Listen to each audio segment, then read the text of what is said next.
Namaste and a very good morning to all of you. I welcome you to my channel, The Outlier. My name is Mithun. In today's video, I'll be talking about how to use Python as a calculator. Even before proceeding to demonstrate how to use Python as a calculator, may I request you to subscribe to my channel, also like and share my videos. Just a heads up, this is a video for non-programmers. I'll be giving you a brief introduction to Python here. If you are an advanced user of Python, perhaps you might want to skip this particular video. In this video, I'll be talking about how you can extract the present working directory in Python. We'll also be talking about how to perform simple arithmetic operations in Python. We'll be looking at three different forms of division, a basic functionality called basic functionality through exponentiation. So this is the agenda that I have. As I told you, let me quickly run through a few examples on Python to illustrate as to how Python can be used as a calculator to conduct some operations. One of the most important commands that you will be using is pwd. Now, what does pwd do? pwd stands for present working directory. I repeat, pwd stands for present working directory. If we go ahead and execute this particular command, when you execute this particular command, Python returns the location from where Python is reading the files. Many times when you read a particular file, when you want to import a file, you would like to know from which current working directory is Python importing the file. So a great command to remember is pwd, present working directory. In my case, it has given the output C drive, users, and Mithun. Let me go to this particular location. You can see here at the top, this is C drive. Then we have users and Mithun. Right at the top, you can see how to use Python as a calculator. So this is the notebook file where I'm typing all the commands. At the end of the exercise, perhaps you want to share this with your client or you want to share this with your friends. You can just save this file. You can create this file and save this through an email with your friends. We go back to Jupyter Notebook. In the interface for Jupyter Notebook, what you can do is you can perform certain basic arithmetic operations. Let's begin with the simple arithmetic operation on addition. All that you need to do to add two numbers is type in those two numbers. You can use the plus operator to add two numbers, and to execute any command, you can either click on the run button here, or you can simply say control enter. As you can see here, I'm just typing 2 plus 2. Plus is the arithmetic operator for addition. And when you use this particular command, Python returns the answer as 4. Similarly, as a next step, let us say you want to subtract two numbers, 10 minus 8. To execute this particular command, let me go ahead and type control enter.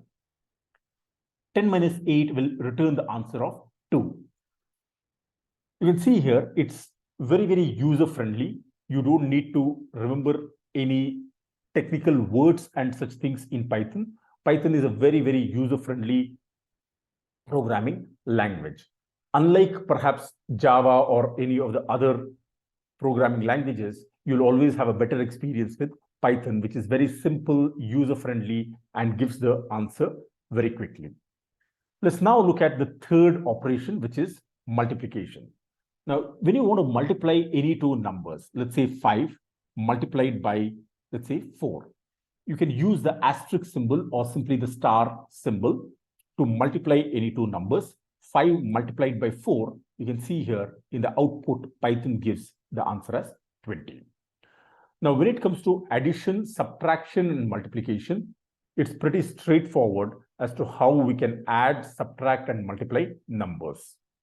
Let's now move on to division. Now, this could be slightly tricky because there are three different forms of division. The first form of division is what is called as regular division. The second form of division is what is called as integer division. Some people also like to call integer division as floor division. And the third form of division is what is called as modulo division. Let's begin with regular division. Now, in the case of regular division, let's say I want to take the number 10 in the numerator and divide it by 2. You can see here, to divide any number by any other number, what you can do is you can use the front slash. One single front slash would be sufficient for the regular division. When we go ahead and execute this particular command, you're getting the answer as 5. Now, let's say instead of 10, you have the number 11. You're taking the number 11 and dividing it by 2. Let me go ahead and execute this particular command once again. 11 by 2, you're getting the answer as 5.5. So regular division you can use when you want precise answer to including the decimal digits. You can see here, the next form of division that we have is the integer division. Now, the important point to observe as far as integer division is concerned is that this will only give you the quotient without the remainder. I repeat, this will only give you the quotient without the remainder.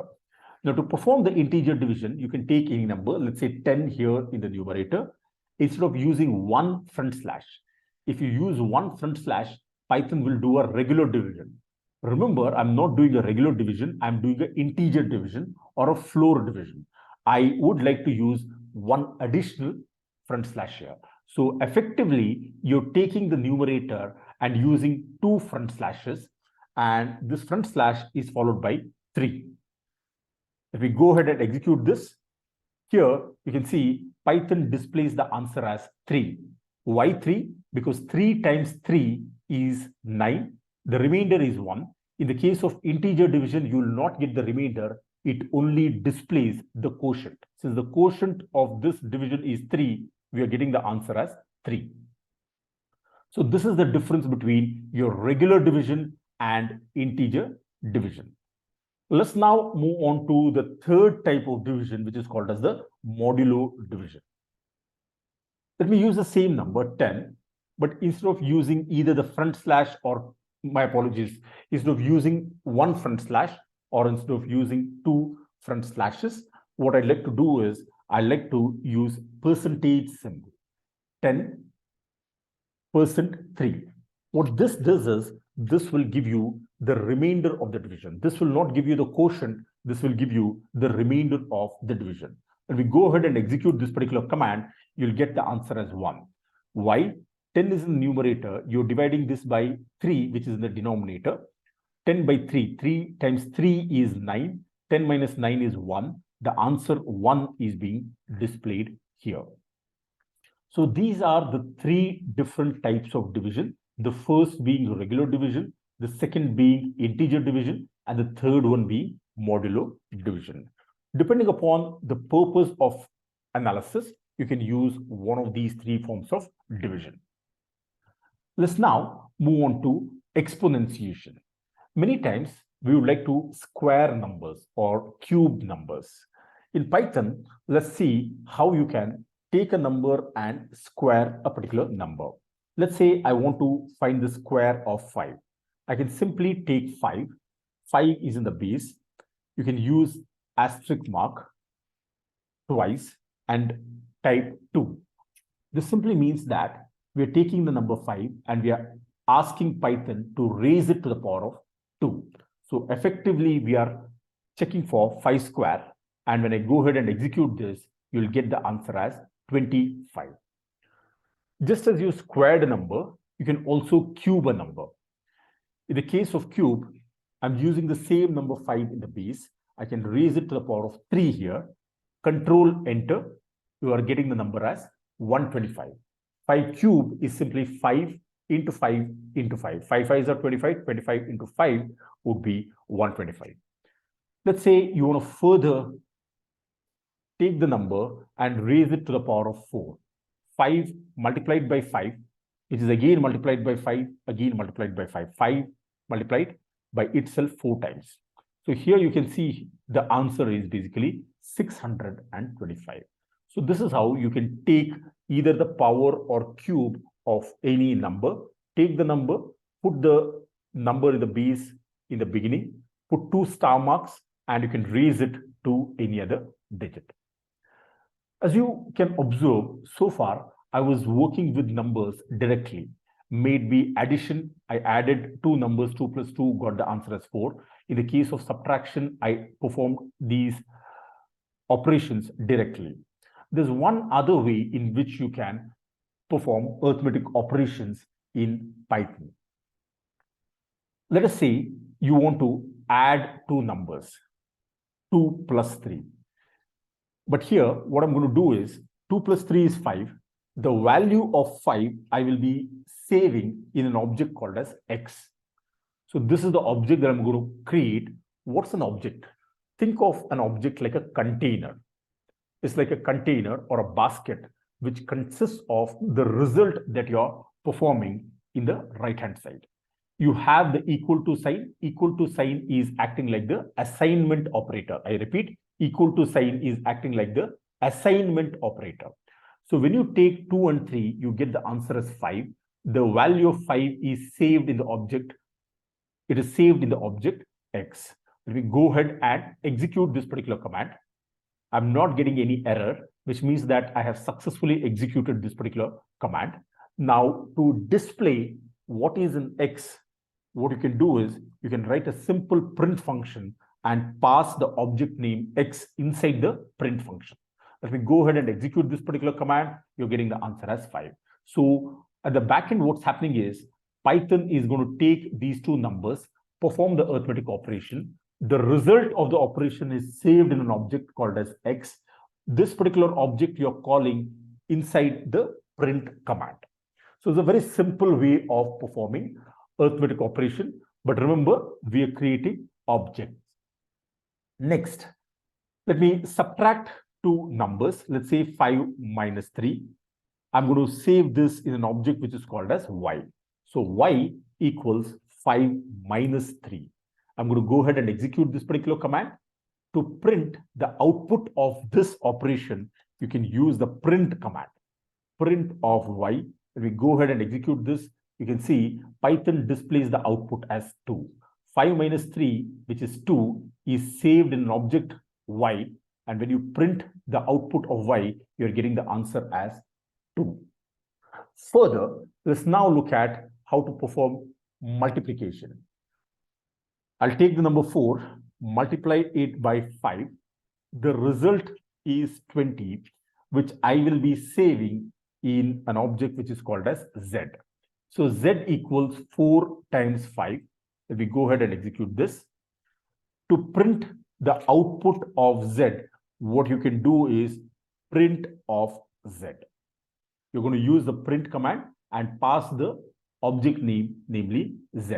If we now go ahead and execute this particular command, you'll get the output as 20. You can see here, Python is very, very user-friendly.